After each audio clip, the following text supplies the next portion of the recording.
नमस्कार, स्वागत है आपका द फोर्थ स्टेट यूट्यूब मंच पर। मेरा नाम है रविंद्र सिंह शोरान। सबसे पहले आपसे गुजारिश, हमारे चैनल को प्लीज ज्वाइन कीजिए, उससे हमें आर्थिक मदद मिलेगी। आपकी छोटी सी आर्थिक सहायता हमारे लिए बड़ा वित्तीय सहयोग होगा। अब आज की खबर आ रही है सुप्रीम कोर्ट से। सुप्रीम कोर्ट में जहां पर सोनम वांगचुक, आप जानते हैं, लद्दाख के रहने वाले, देश के जाने माने, अंतर्राष्ट्रीय स्तर पर अपना नाम कमाने वाले एनवायरमेंटलिस्ट हैं, बड़े शिक्षाविद हैं।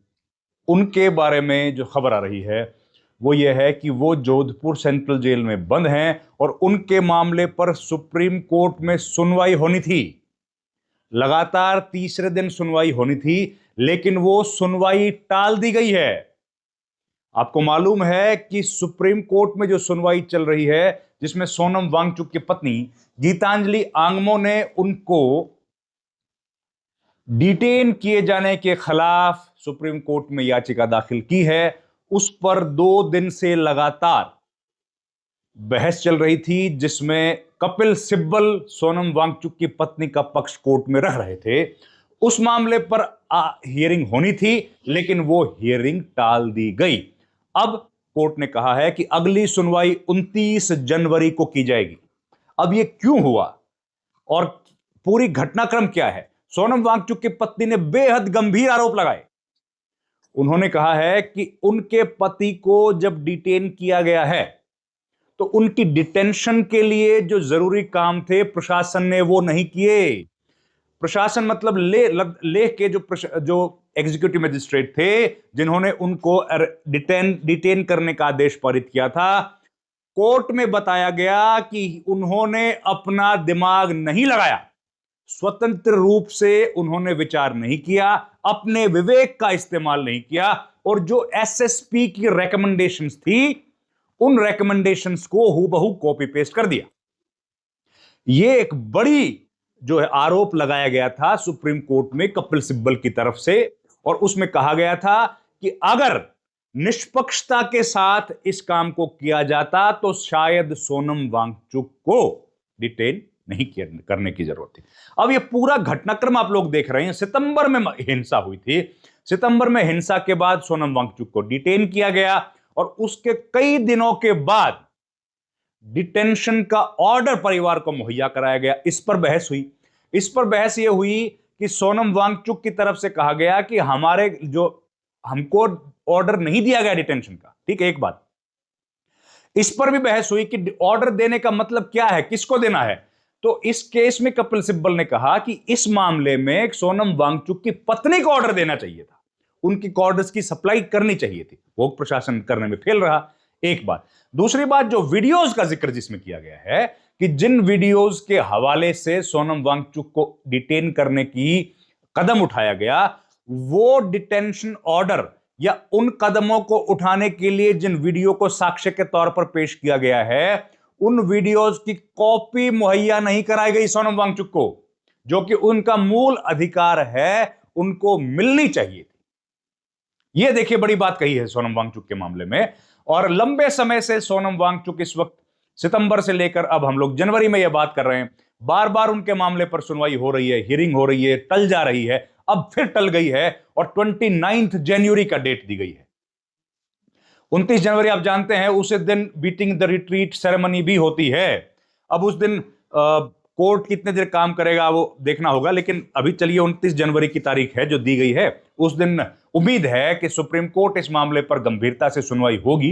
कोर्ट हमेशा गंभीरता से ही सुनवाई करता है और कुछ नतीजा उस दिन निकलेगा। हालांकि अभी लद्दाख प्रशासन की तरफ से या केंद्र सरकार की तरफ से भी अपना पक्ष पेश करना बाकी है और सॉलिसिटर जनरल तुषार मेहता इस मामले में सरकार की तरफ से अपना पक्ष रख रहे हैं। अब इस मामले में ऑर्डर जो नोटिस भेजे गए थे वो जेल प्रशासन को भेजा गया था, जोधपुर जेल प्रशासन को। उन्होंने अपनी तरफ से रिप्लाई किया था। जोधपुर जेल प्रशासन ने रिप्लाई किया था कि हमने सोनम वांगचुक की पत्नी को उनसे मिलने दिया और जो जरूरी जो डॉक्यूमेंट्स उनको चाहिए थे वो मुहैया कराए गए, और जो लैपटॉप्स और वो नोट्स वगैरह की बात थी एक्सचेंज करने की, वो सब भी हम लोगों ने किया। ये बात उन्होंने कही है जोधपुर जेल प्रशासन। लद्दाख प्रशासन की तरफ से जो बात कही गई थी वो मैंने बताई। उन्होंने अपनी तरफ से बताया कि भाई जो जरूरी चीजें थी और जितने वक्त में डिटेनी जो होता है, जिस व्यक्ति को डिटेन किया जाता है, उसको ग्राउंड्स दिए जाने चाहिए, वो हमने दिए, ये भी कहा गया। लेकिन इन सब चीजों को चैलेंज किया गया है, इन सब बातों को चैलेंज किया गया है गीतांजलि आंगमो ने। शुरू में जो गीतांजलि आंगमो की पिटीशन थी वो ये थी कि हेबियस कॉर्पस पिटीशन थी। वो ये कह रही थी हमारे मेरे पति हैं कहां, उनके वेयर अबाउट्स नहीं मालूम है। हमको इंफॉर्मेशन दी गई है कि भाई वो उनको डिटेन किया गया, लेकिन वो कहां है।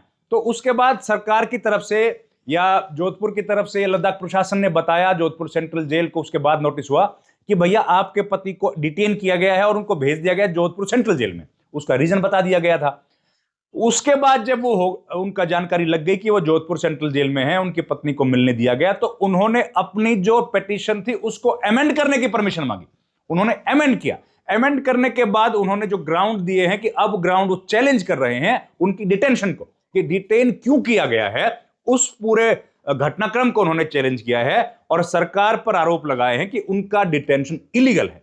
जो आरोप सरकार ने लगाए हैं उन आरोपों की भी धज्जियां उड़ाई हैं गीतांजलि आंगमो ने अपनी पिटीशन में। उन्होंने कहा है कि सोनम वांगचुक पिछले लंबे समय से, जब से यह आंदोलन चल रहा है तब से लेकर आज तक, जब उनको डिटेन किया गया है तब तक वो लगातार अहिंसात्मक बातें कर रहे थे, वो शांति की अपील कर रहे थे और महात्मा गांधी के दिखाए रास्ते पर चलकर ही इस पूरे आंदोलन को आगे ले जाने के लिए लगातार वो अपने समर्थकों के साथ अपील करते रहे।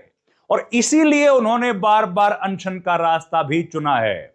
बार बार सोनम वांगचुक अनशन करते रहे।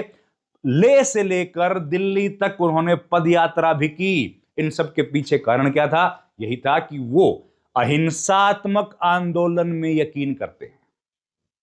आप जानते हैं लद्दाख का जो ये पूरा मामला है अब करीब 3-4 बरस से बहुत तेजी से चल रहा है और इसने तेजी ज्यादा तब पकड़ी थी जब सोनम वांगचुक 2024 में लोकसभा चुनाव से ठीक पहले अनशन पर बैठे थे और उनके साथ बैठ गए थे अनशन पर लद्दाख के तमाम लोग भी।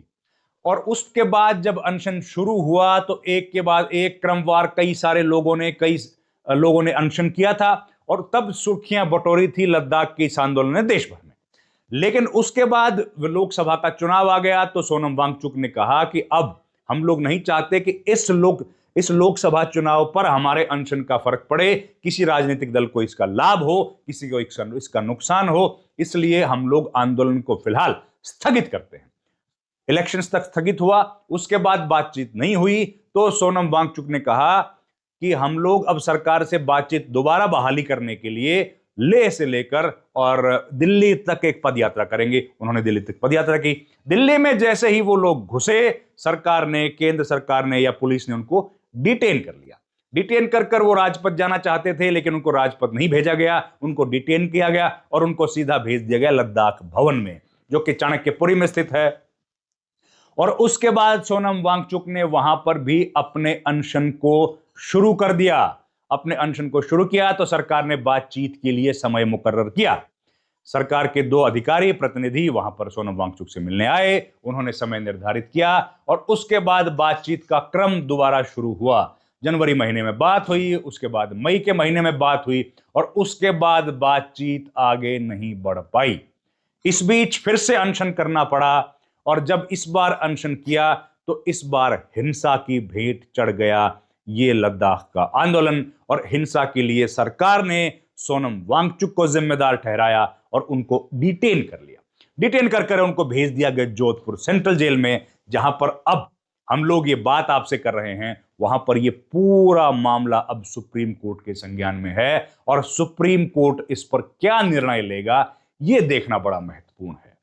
क्योंकि सोनम वांगचुक जो एक अंतरराष्ट्रीय परिदृश्य में लोग उनको जानते हैं, उन्होंने एक इंटरनेशनल लेवल का इंस्टीट्यूशन एस्टेब्लिश किया हयाल, जिसके बारे में भारत की जो संसद है, उसकी जो स्टैंडिंग कमेटी है, उसने उसकी तारीफ की है। तो अब देखना यह होगा कि सरकार इस पर क्या रुख अख्तियार करेगी, कोर्ट में क्या सरकार बोलती है और उसके बाद सुप्रीम कोर्ट इसका क्या फैसला देता है।